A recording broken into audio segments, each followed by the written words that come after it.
Do you get rejected every time you ask a girl for her number? Would you say you're having difficulties attracting women?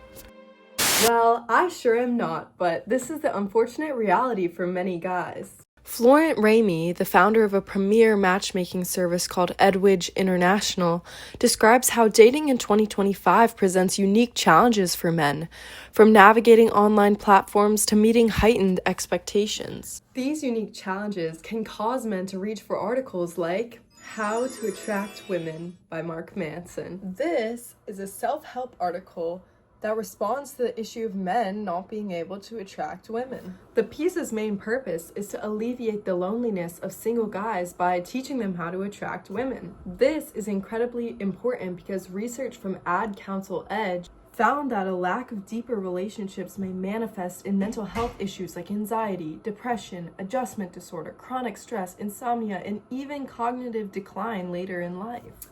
The author of How to Attract Women tries to convince lonely men that the best way to attract these deep, vital relationships with women is by being bold, being authentic, and being what he calls non-needy, which basically means don't be clingy.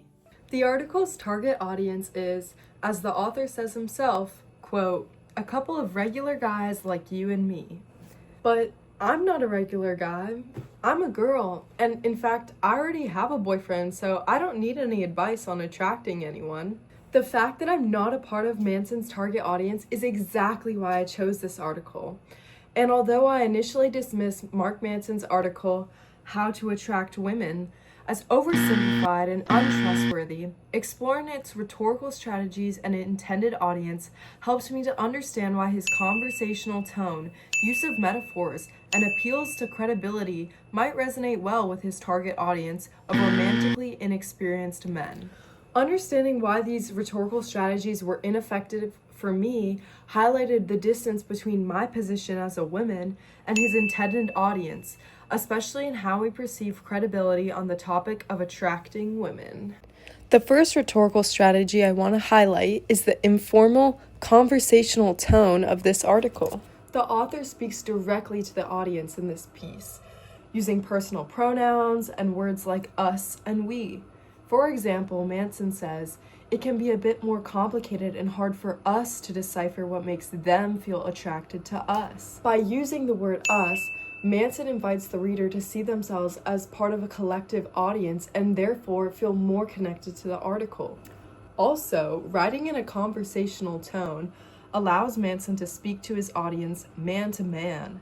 This causes his target audience to feel more comfortable with him and therefore more open to what he says. But I cannot relate to the us and we that Manson uses. Instead, I'm a part of the them that he talks about because I'm a girl. The use of the words us and them glaringly excludes me from this article because I'm not someone that the author wants to speak to.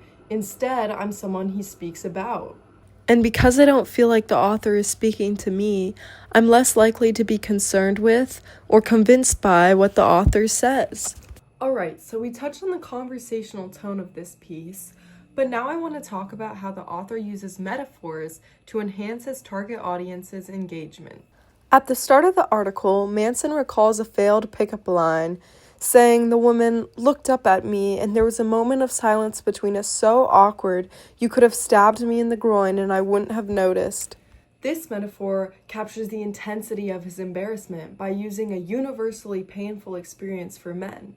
This metaphor effectively grabs the target audience's attention by triggering memories of physical pain, being hit in the groin, and emotional pain, getting rejected by a woman.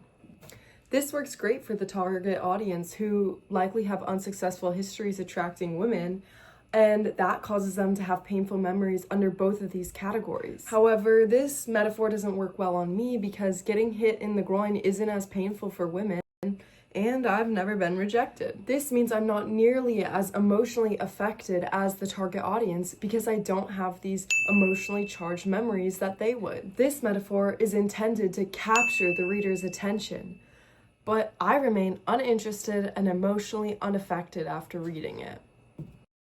At this point, you may be wondering what makes Mark Manson qualified to talk about what women are attracted to. I was wondering this a lot too while reading the article.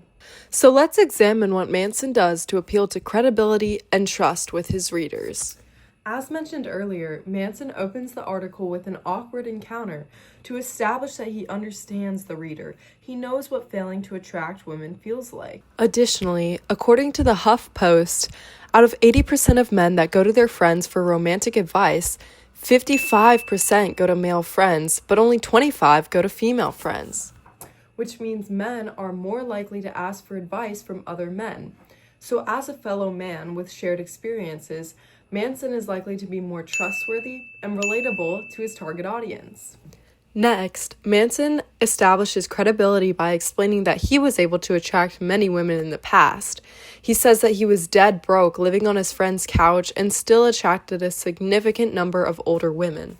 By sharing how he successfully used his own advice, Manson reinforces his credibility by showing how his approach worked for him personally. Finally, Manson reinforces his expertise by saying, I did read a whole 350-page book on this stuff, so cut me some slack.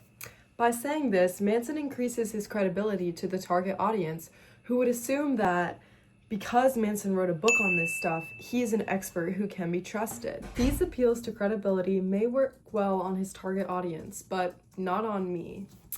As a woman, I'm of the opinion that women are the only so-called experts of what attracts women.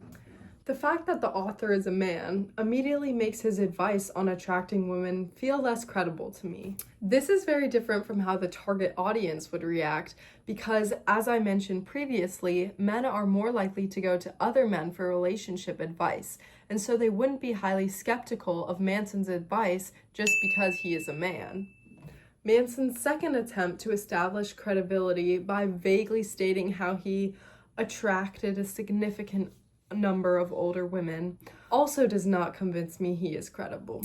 Instead, I would like to see proof that he has a wife or girlfriend. This assumed lack of wife or girlfriend is an issue to me, but may not be an issue to his target audience. When I think of attracting women, long-term relationships immediately come to mind.